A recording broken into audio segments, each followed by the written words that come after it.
Ministerio de Justicia. Cuando cambiamos, todo se transforma. Colombia, potencia de la vida.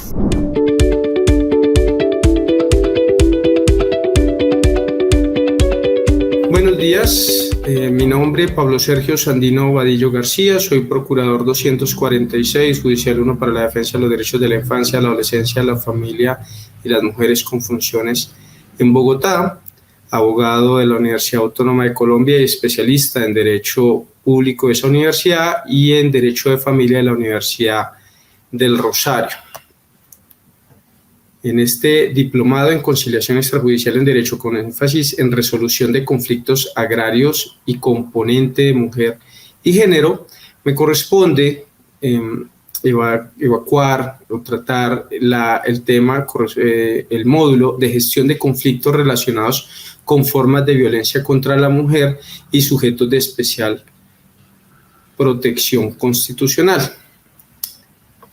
Hay que tenerse en cuenta que en el marco de las funciones jurisdiccionales transitorias, que no son propias, los conciliadores en derecho, al igual que los jueces y demás autoridades del Estado que tienen asignadas funciones judiciales, no podemos actuar al margen de la aplicación de enfoques diferenciales.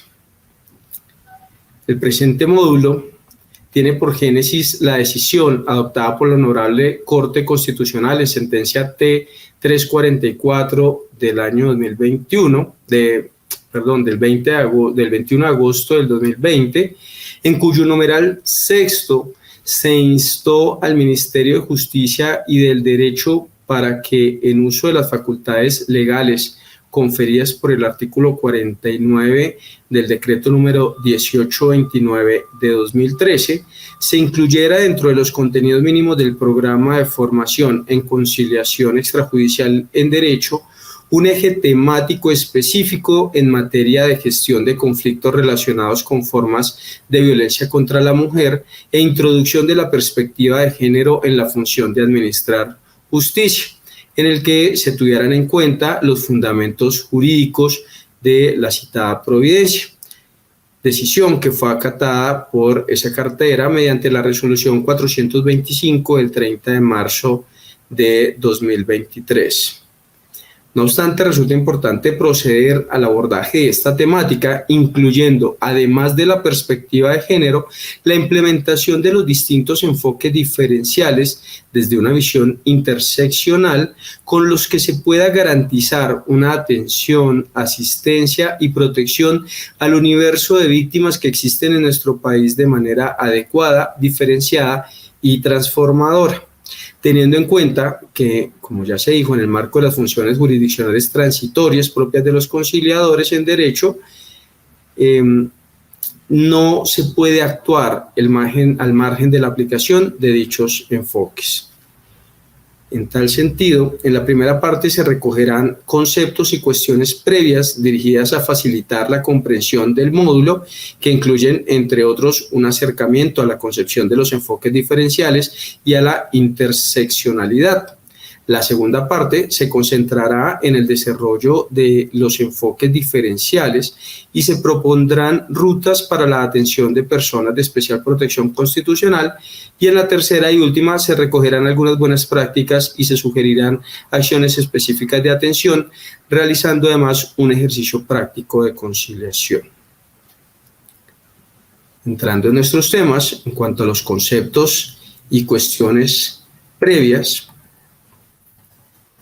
vamos a iniciar revisando algunos conceptos que resultan relevantes en el desarrollo del tema, como lo son: discriminación.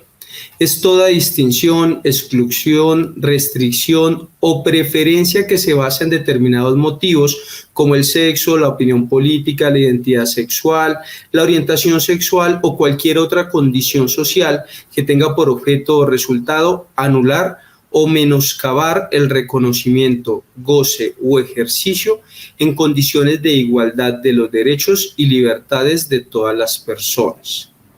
Discriminación múltiple. Según el Comité sobre los Derechos de las Personas con Discapacidad, la discriminación múltiple es aquella situación en la que una persona puede experimentar discriminación por dos o más motivos, lo que hace que ésta sea compleja o agravada. Discriminación interseccional. Se refiere a una situación en la que varios motivos operan e interactúan al mismo tiempo de forma que son inseparables y de ese modo exponen a las personas afectadas a tipos singulares de desventajas y discriminación. Estereotipo.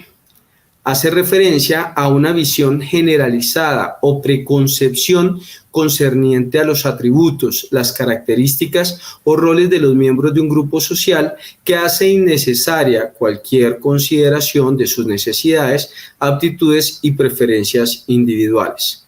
Cuando estas ideas preconcebidas aluden a la construcción o comprensión de las mujeres y los hombres en razón de la diferencia entre sus funciones físicas, biológicas, sexuales y sociales, se le denomina estereotipo de género. Género. Se refiere a las identidades, las funciones y los atributos construidos socialmente de la mujer y el hombre y al significado social y cultural que se atribuye a esas diferencias biológicas. Identidad de género. Se refiere a la vivencia interna e individual del género, tal como cada persona la siente profundamente, la cual podría corresponder o no al sexo asignado al momento del nacimiento, incluyendo la vivencia personal del cuerpo, que podría involucrar la modificación de la apariencia o la función corporal a través de procedimientos médicos, quirúrgicos o de otra índole, siempre que la misma sea libremente escogida, y otras expresiones de género, incluyendo la vestimenta, el modo de hablar y los modales. Orientación sexual.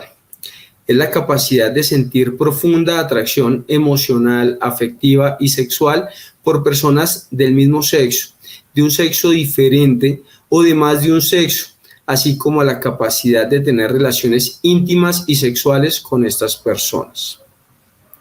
Sexo se refiere a las diferencias biológicas entre hombre y mujer. Para determinar el sexo se toman en consideración, entre otros, aspectos anatómicos, hormonales, fisiológicos y genéticos. Patriarcado. Es entendido como el dominio sistémico de los hombres sobre las mujeres. Se trata, por ende, de un sistema de dominación ideológica que obstaculiza e impide la igualdad entre los sexos. Ahora vamos a determinar algunos conceptos en cuanto a los temas de violencia. Violencia física. Es toda acción voluntariamente realizada que provoca o puede provocar daño o lesiones físicas. Al construir una forma de humillación, esta violencia física también puede configurar, y en la mayoría de casos así ocurre, un maltrato psicológico. Violencia psicológica. Se refiere a conductas que producen desvaloración o sufrimiento moral. Puede comprender insultos, amenazas, gritos, humillaciones en público, privaciones de la libertad, etcétera, que minan la autoestima de la víctima y le generan desconcierto e inseguridad. Violencia sexual. Consiste en cualquier actividad sexual no deseada y forzada en contra de la voluntad de la persona, mediante fuerza física o bajo amenaza, directa o indirecta, ante el temor a represalias. Su repercusión incluye tanto daños físicos como psicológicos de gravedad variable. Violencia económica. A pesar de que no es una violencia que se haya notado tan antigua, ¿cierto? O se haya determinado desde hace tanto tiempo, es una violencia que ha persistido desde hace mucho, desde siempre, en las relaciones entre hombre y mujer, y actualmente es una de las violencias que en la práctica más se encuentra dentro de procesos de divorcio, dentro de trámites de custodia, de fijación de cuota de alimentos y otros. La violencia económica se vincula al uso del poder económico del hombre para controlar las decisiones y el proyecto de vida de la mujer, y se presenta bajo una apariencia de colaboración en la que aquel se muestra como proveedor por excelencia. Bajo esta apariencia, el hombre le impide a la mujer participar de las decisiones económicas del hogar y le impone la obligación de rendirle cuentas de todo tipo de gasto. Igualmente, le prohíbe estudiar o trabajar para evitar que la mujer logre su independencia económica y de esa manera se sienta en necesidad de mantenerse en la relación, justificando siempre todo esto en la crianza de los hijos, en el cuidado del hogar, en el cuidado de adultos mayores, como pueden ser los padres, los suegros, ¿cierto? Dicha violencia económica, de igual manera, se presenta cuando ocurre la ruptura de la pareja. La violencia económica se manifiesta en mayores beneficios económicos para el hombre, a través de incluso de trámites de simulación, de ventas, de ocultamiento de bienes, ¿cierto? Mientras que la mujer termina comprando su libertad para evitar pleitos dispendiosos y aceptando, entre otras situaciones como otorgar custodias, como reglamentar regímenes de visitas vigilados y alejarse de sus hijos o hijas con el fin de poder o al no poder mejor sufragar los gastos económicos que requerirían todos los procesos judiciales que se inician, no solo procesos en la jurisdicción de familia, sino ante autoridades administrativas, como por ejemplo trámites de medidas de protección y ante la jurisdicción penal, en donde generalmente ante esta ruptura se presentan múltiples denuncias y querellas. Violencia de género. La Asamblea General de la Organización de Naciones Unidas, ONU, en el marco de la Declaración sobre la Eliminación de la Violencia contra la Mujer, proclamada el 20 de diciembre de 1993, definió por primera vez la violencia de género como todo acto de violencia basado en la pertenencia al sexo femenino que tenga o pueda tener como resultado un daño o sufrimiento físico, sexual o psicológico para la mujer, así como las amenazas de tales actos, la coacción o la privación arbitraria de la libertad, tanto si se producen en la vida pública como en la vida privada.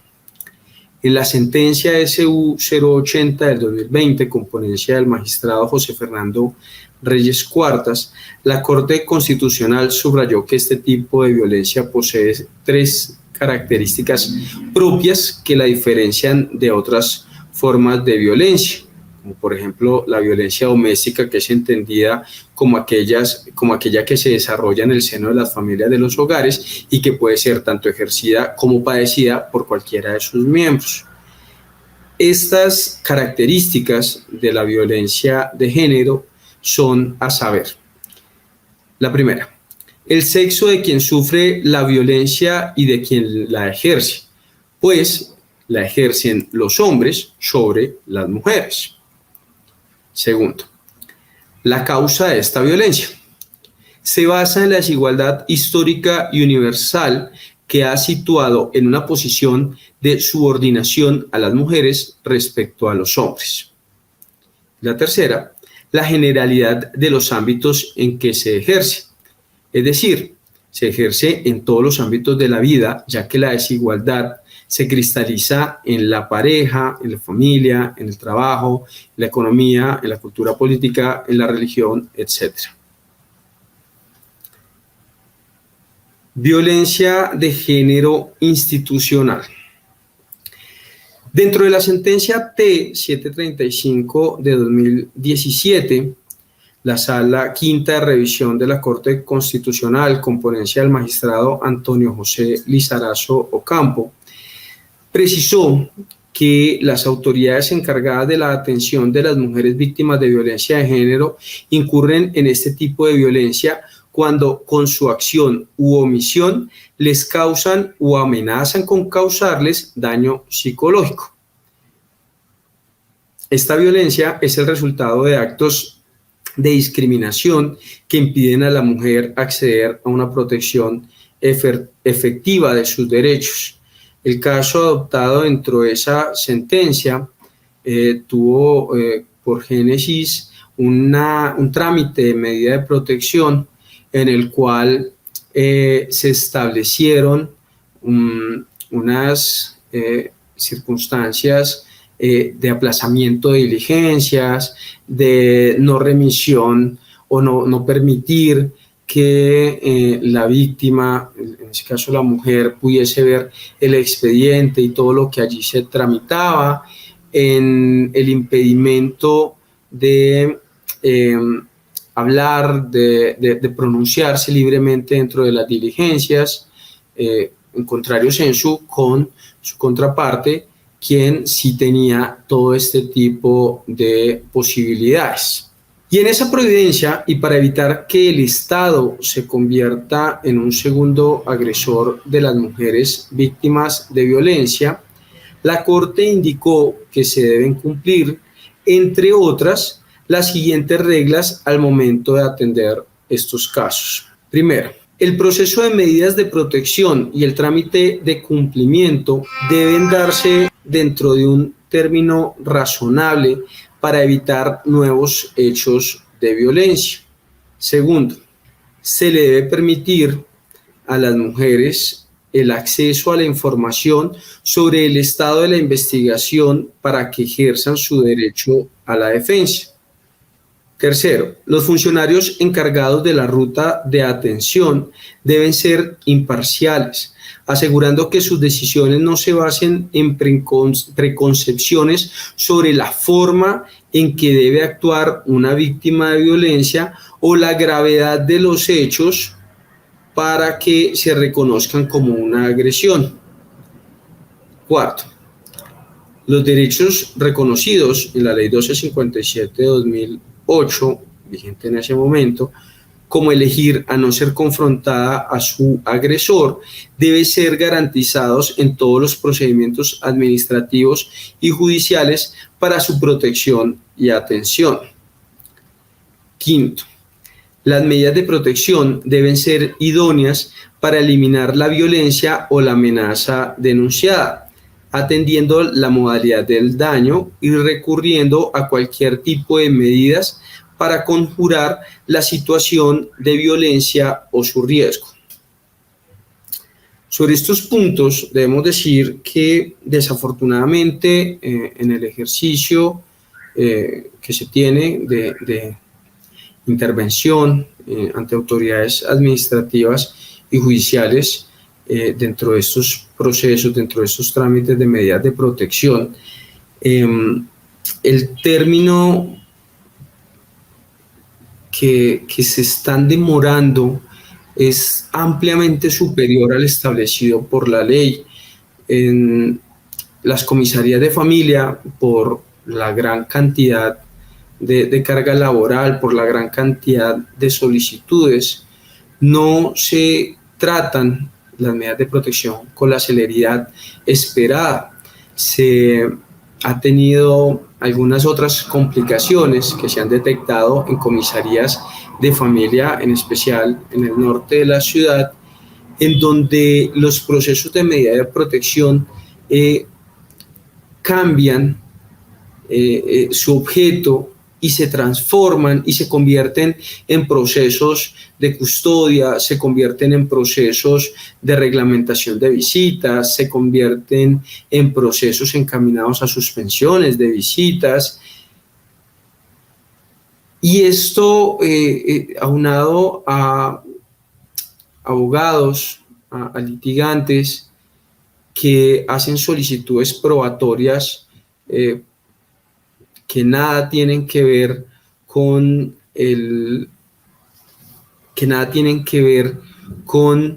el objeto de la medida de protección, con la finalidad de la medida de protección, que es el cesar todo hecho de violencia, ¿cierto?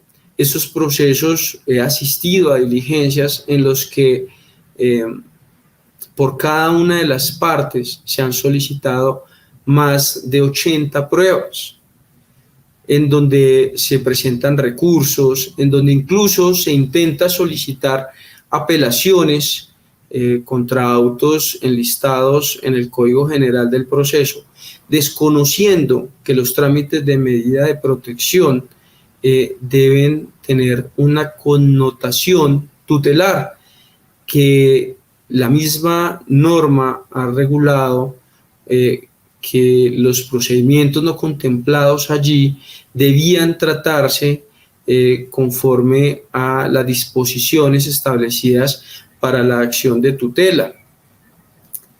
Es por ello que dentro de esos procesos, esa transformación desdibuja la protección que debe tenerse respecto de víctimas, respecto de sujetos de especial protección constitucional. En cuanto al permitir a las mujeres el acceso a la información, creo que si bien se dio un avance importante, una vez tuvimos esta desafortunada pandemia de hace 3 años, las dificultades en las oficinas, en las entidades, en los despachos administrativos, en cuanto al uso de tecnologías e información, han sido evidentes. Si bien llevamos muchos años con una política de justicia digital, esta no se ve reflejada totalmente en esas instituciones, en esos despachos. En las comisarías de familia se prefiere aún las diligencias presenciales sobre las diligencias virtuales. En las comisarías de familia se prefiere aún el expediente físico, igual en las defensorías de familia, en donde las historias de atención son físicas. Y luego, en el momento de pasar a un juzgado de familia, se tienen dificultades para escanear esos procesos tan grandes, tan pesados, con tantos folios, para poder remitirlos a un juzgado de familia, bien sea por una apelación, bien sea por una consulta, bien sea por una homologación, bien sea por una revisión. Entonces, en cuanto al acceso al expediente, creo que si se manejaran completamente digitales, sería casi que imposible no poder tener acceso al mismo. La remisión del link debe darse inmediata, debe darse cada vez que se profiere una decisión, con el fin de que las partes puedan ejercer en debida forma, o los convocados puedan ejercer en debida forma su derecho a la defensa y no se le vulnere su debido proceso. En cuanto a la imparcialidad, vemos cómo existen todavía muchos estereotipos, existen todavía muchas preconcepciones en cuanto a ciertos tipos de persona, por la forma en cómo se visten, por su color de piel, en estos momentos incluso por su nacionalidad, ¿cierto? Y esto creo que solo puede ser eliminado a través de la formación, de la capacitación, pero no solo del comisario, de la comisaria, del defensor, de la defensora, del juez, de la jueza. Creo que esta formación debe darse respecto de todas y todos los integrantes del equipo de trabajo de esos despachos administrativos o judiciales, partiendo incluso desde quienes prestan el primer servicio de atención, que generalmente son los guardas de seguridad. Esas personas no cuentan o nunca les hacen partícipes de estos cursos de formación y por ende tienden a bloquear, a impedir el acceso de las personas a los recintos, tienden a brindar información en algunos casos porque es lo que le orientaron, en otros porque ellos escucharon que otro caso era así y dan esa información un poco tergiversada.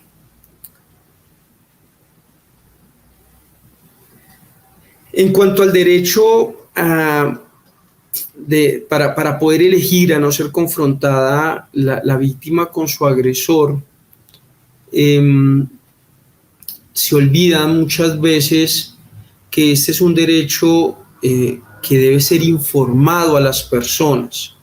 Siempre, y esto lo vamos a ver más adelante, siempre que se evidencie la existencia de un antecedente, siempre que se evidencie de violencia, siempre que se denote que existen esas diferencias entre uno y otro de los convocados, de la convocante, de las partes, debe de indicarse, de informarse, de señalársele a la persona que tiene ese derecho, para que sea la persona quien tome la decisión y no la autoridad y no el conciliador quien tome la decisión o no de confrontar o de citar en el mismo lugar a los agresores y sus víctimas.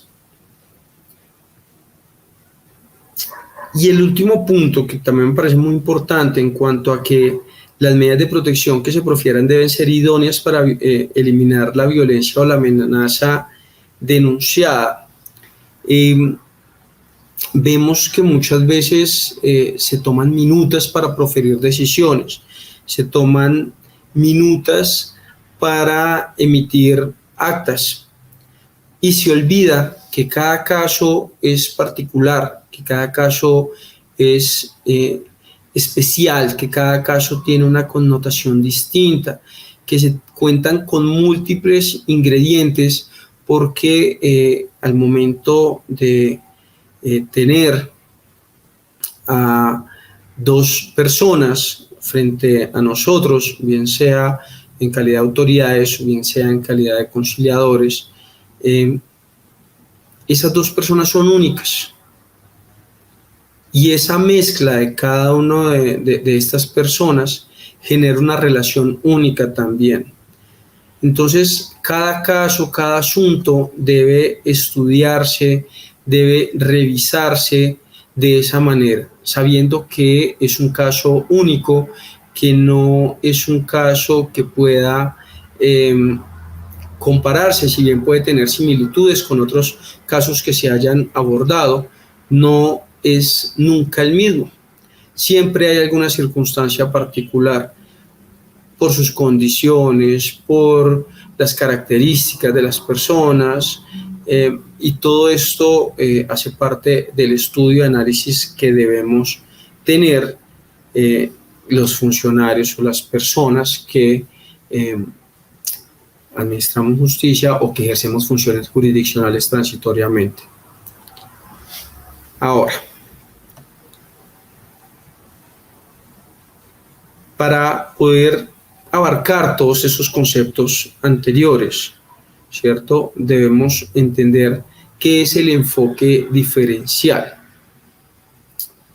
Y el enfoque diferencial es una herramienta establecida para garantizar de manera real y efectiva la aplicación del principio de igualdad y de no discriminación. Se emplea como método de análisis y como guía de acción. A partir de esta herramienta, se entiende que si bien todas las personas son iguales ante la ley, esta les afecta de manera distinta en razón a su edad, a su género, a su identidad sexual, a su orientación sexual, a su pertenencia étnica, a su salud física o mental, o cualquier otra condición, incluso a la suma de varias de ellas. Consecuencia, este principio orientador procura que la respuesta estatal en materia de atención, asistencia y protección llegue a todas las personas y se ajuste a las particularidades propias de cada individuo o grupo poblacional. Ahora, ¿qué es la interseccionalidad? La interseccionalidad es una metodología de análisis encaminada a esclarecer, la situación de opresión o privilegio de una persona o grupo de personas en razón a su pertenencia a múltiples categorías sociales y la interacción entre estas. El término fue acuñado por Kimberlé Crenshaw en 1989. En otras palabras, esta metodología involucra la implementación de los enfoques diferenciales de manera conjunta, así como de otras categorías diferenciales que pueden agravar la situación de exclusión o discriminación de una persona, entre otras, su nivel económico, el nivel de educación, su opinión política y su ubicación geográfica. La interseccionalidad permite comprender la realidad de una persona o grupos de personas a partir de su pertenencia a múltiples categorías sociales, en cuya interacción se pueden generar situaciones de opresión o exclusión en un contexto específico.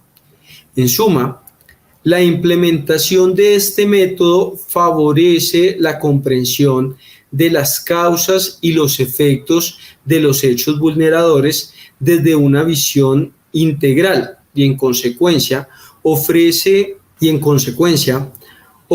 una atención adecuada que se ajusta a las necesidades de la persona, teniendo en cuenta la edad, el sexo, la etnia, la orientación sexual, la identidad de género, el nivel educativo, sus opiniones políticas, sus creencias religiosas y o sus limitaciones, pero también otras condiciones como las sociales y las económicas.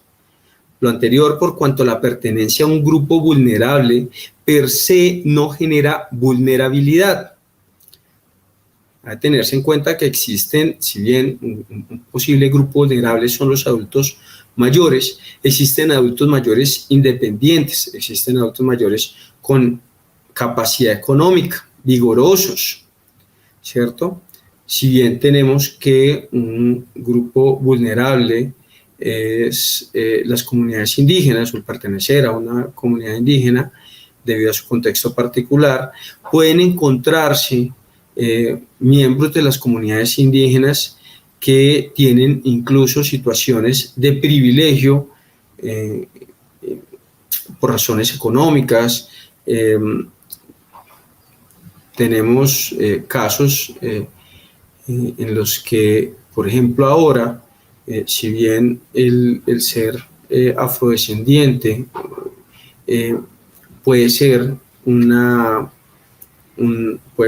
puede generar, ¿cierto? O puede tratarse de un grupo vulnerable. Tenemos actualmente muchísimas personas afrodescendientes que por sus talentos, por sus capacidades, bien sea en el deporte, en el arte, en la literatura, en múltiples circunstancias, ¿cierto?, cuentan con unas situaciones de privilegio, ¿cierto? Por eso la importancia de evaluar las características propias de cada individuo o colectivo, más allá del enfoque diferencial. Pero asimismo, hay que tenerse en cuenta que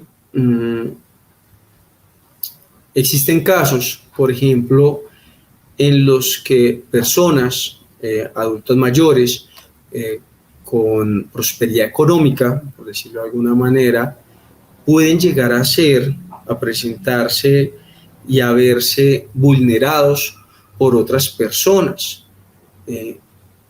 por esas condiciones particulares en cuanto a la edad, ¿cierto? Tenemos casos de padres o madres, adultos mayores, ¿cierto? Y no es posible que la simple edad, ¿cierto? El simple hecho de pertenecer a ese grupo vulnerable sea tomado, sea preconceptuado para decir que no pueden cuidar a sus hijos o sus hijas. Cada caso es singular. El hecho de que una persona tenga más de 60 años no implica necesariamente que esa persona no pueda asumir un cuidado y que debe de impedirse u obstaculizarse una solicitud de custodia o de verse dentro de una diligencia que estemos atendiendo en conciliación, que ya por su edad no podría asumir el cuidado, que ya por su edad necesitaría tener alguna red de apoyo diferente, porque estos son prejuicios, ¿cierto?, que generan vulneraciones.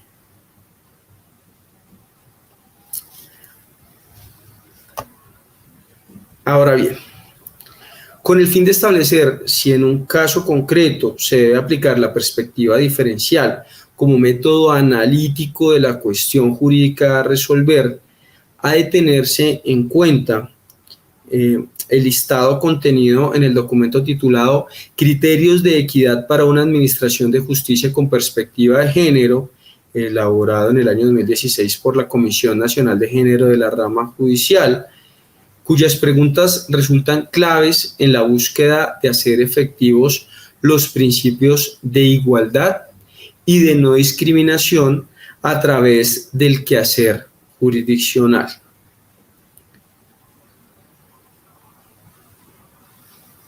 En la sentencia que dio génesis a este módulo, que ya mencionamos, se cita este listado como un componente académico importante, por lo que voy a proceder a leerlo tal y como está en esa sentencia judicial. Y dice, a la pregunta, ¿quién hace qué? Para determinar en cada caso quién es la víctima y quién es el agresor, o quién es el demandante o el demandado, o quién o quiénes sienten que tienen un derecho vulnerado y quién es el señalado como responsable, es importante precisar lo mejor posible. Entre otras cosas, si se trata de hombre o mujer, de niños o niñas, de indígenas o afrodescendientes, si tienen o no una condición de discapacidad, si están o no en condición de desplazamiento o de indefensión o de vulnerabilidad. A la pregunta ¿cómo? ¿Con qué? Para establecer elementos sobre el acceso a recursos y posibilidades con los que cuenta cada una de las partes, inclusive para el acceso a la justicia. A la pregunta ¿quién es dueño de qué? Es necesario tener en cuenta que la titularidad de los bienes en disputa, la propiedad en sí misma, constituye un elemento de poder para quien la ostenta.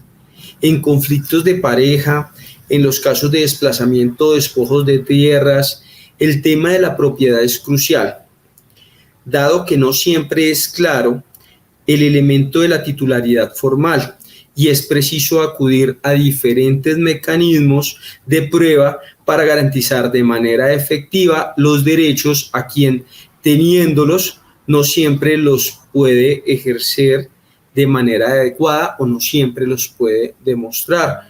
Lo que les decía hace un rato, en el momento de la terminación de la relación conyugal o de la terminación de una unión marital, de hecho, se ve mucho el ocultamiento de bienes, se ve mucho la simulación de ventas, el traspaso de de los bienes que hacen parte del haber social a terceros, a familiares, todo en procura de no reconocer los derechos que le corresponden a quien fuere su cónyuge o quien fuere su compañero o compañera permanente. ¿Quién es responsable de qué? Frente a esto hay que determinar quién está obligado a prevenir, a proteger, a hacer o no hacer algo en relación con los derechos de alguien. Se debe determinar quién es señalado como actor de una conducta antijurídica en el ámbito público o privado que afecta a los derechos. A la pregunta ¿quién tiene derecho a qué? Es preciso establecer en la reclamación, en la demanda, en la denuncia, de qué derechos se trata y quién es el titular de estos derechos. Se trata de reconocer quién tiene derecho a qué y no de dádivas o favores. El reconocimiento del derecho dignifica. Frente a esto, en conciliaciones, en temas de alimentos se ve mucho esas manifestaciones de quienes están obligados a dar alimentos de yo podría colaborarle, yo podría ayudar, sí, pues yo tengo otros gastos y entonces pues yo podría de pronto ayudar con eso.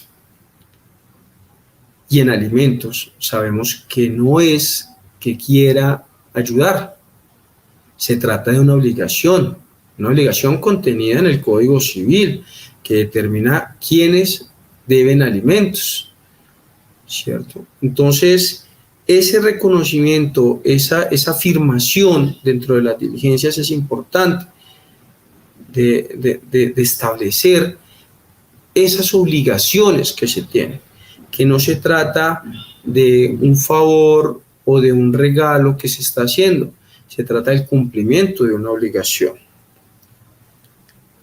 A la pregunta ¿quién controla qué? Se tiene que en las relaciones el elemento de control es constituyente del ejercicio de poder. En las relaciones de pareja, por ejemplo, el control puede ser un determinante de violencia generalmente invisible. El control del dinero, el control de la movilidad, el control de la comunicación. Y esto sí que se ve dentro de las medidas de protección, en donde generalmente se observa que la persona agresora es quien ha ejercido siempre actos de ocultamiento, de impedir la comunicación de su víctima con su medio familiar, con su red de apoyo, con sus amistades, para mantener esas situaciones en el anonimato, para impedir que los demás puedan darse cuenta. Se tiene estas mismas circunstancias, o se pueden ver estas mismas circunstancias en temas de custodia. Sobre todo esas custodias, alimentos y visitas que se desenvuelven dentro de trámites de divorcio. En esos trámites o en el momento de separaciones que incluso nos llegan a nosotros en conciliación, esas separaciones de cuerpo, esas separaciones de bienes, y algunas veces vienen ligadas con las obligaciones y derechos que se tienen respecto de los hijos e hijas en común, ¿cierto? Se ve mucho que se condiciona, que quien tiene el control económico condiciona los otros aspectos. Entonces, otorgan la custodia, el agresor puede otorgar la custodia y unos alimentos de determinada cantidad siempre y cuando la persona renuncie en el momento de la liquidación de la sociedad conyugal. O se le dice, mire, los alimentos serán en esta cuantía, ¿cierto? Una cuantía baja, pero a cambio yo le doy, por ejemplo, un permiso de salida del país para que usted se pueda ir en casos en que la convocante, la víctima, es de nacional extranjera, ¿cierto? Entonces, de esos casos en conciliación he tenido varios en los que la persona le dice, mire, yo le firmo el permiso de salida del país, pero no puedo aportar una cuota de alimentos, ¿cierto? Trata de ejercer un control económico a pesar de la ruptura respecto de su expareja. Ahora, a la pregunta, ¿quién decide qué? Se tiene que el poder para decidir está estrechamente asociado tanto a la participación, a la ciudadanía y a la democracia, como a la autoridad y a la rendición de cuentas. De otra parte, las relaciones de pareja tienen múltiples implicaciones cotidianas que pueden generar conflicto o violencia en el manejo del dinero, en la crianza de los hijos, en la autonomía personal y hasta en los derechos sexuales y reproductivos. Mire que en cuanto a la crianza de los hijos, casi no llegan. Hay una controversia generalmente muy grande, pero casi nunca llegan a trámite judicial y no he visto ninguna en trámites de conciliación, ni en el tiempo que llevo ejerciendo el cargo de procurador judicial, esto ya es hace 7 años, ni en el tiempo que estuve trabajando en juzgados de familia por un periodo superior a los 5 años, ni en el tiempo que estuve trabajando en el Instituto Colombiano de Bienestar Familiar en Defensoría de Familia. Y es esas diferencias que se tienen en la crianza de los hijos respecto a la decisión de dónde estudiar. Esa es una controversia que se da en muchos hogares en el momento en que existe la ruptura de la relación sentimental, pero que nunca se lleva ni a conciliación ni a estrados judiciales. Es muy raro ver una audiencia de conciliación para determinar el colegio en donde va a estudiar el hijo o hija. Generalmente esa decisión es tomada por quien va a asumir el gasto económico. Y en otros casos, cuando esos gastos económicos son en sumas iguales, la decisión la toma quien tiene bajo su cuidado los hijos, independientemente del consenso que debería tener con el progenitor o progenitora que no asuma ese cuidado. A la pregunta ¿quién recibe qué? Desde un criterio de equidad en la distribución de beneficios, es menester observar que quien reciba más es quien tiene menos y que debe recibir menos quien tiene más. ¿Cierto? Esta equidad generalmente no se ve. Por más que dentro de las conciliaciones que se atiendan sobre liquidación de sociedad conyugal o de sociedad patrimonial, se establezca que uno de los excónyuges o una de las exparejas tiene mejores condiciones económicas, generalmente como conciliadores buscamos que sea de manera igualitaria y no que sea de manera equitativa, ¿cierto? Tendemos a entender que se debe partir al 50%, ¿sí? Y esto no es equidad. ¿Es igualdad? Sí. Cada uno recibe lo mismo, pero no es equidad.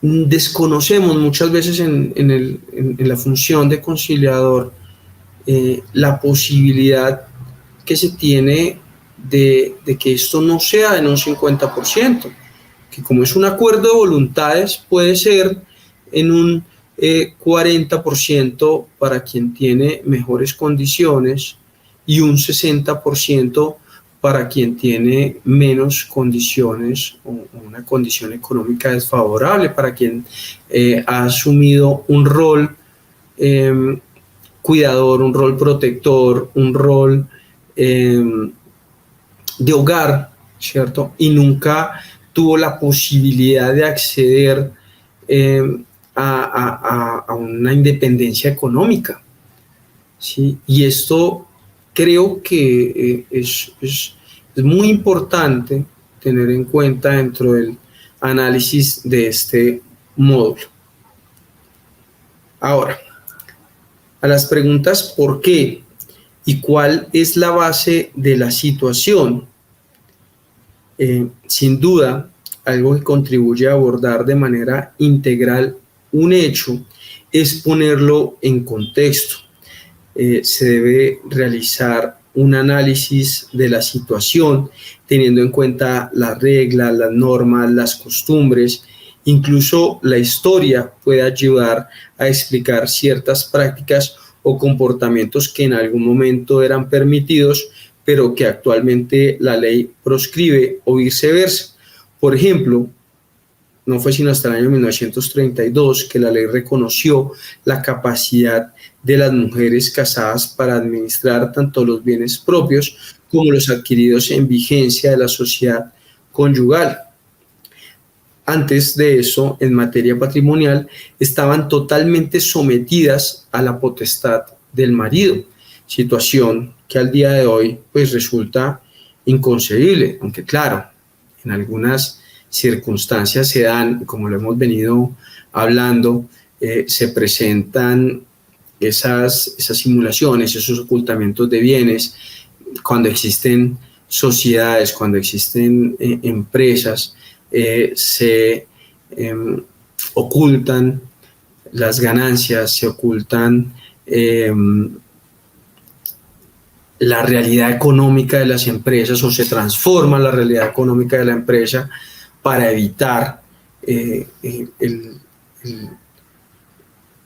efectivizar el derecho que podría tener su contraparte bajo una excusa que no puede ser permitida, y es que todo lo hice yo, es que este es producto de mi trabajo solo. Y esto nunca es cierto.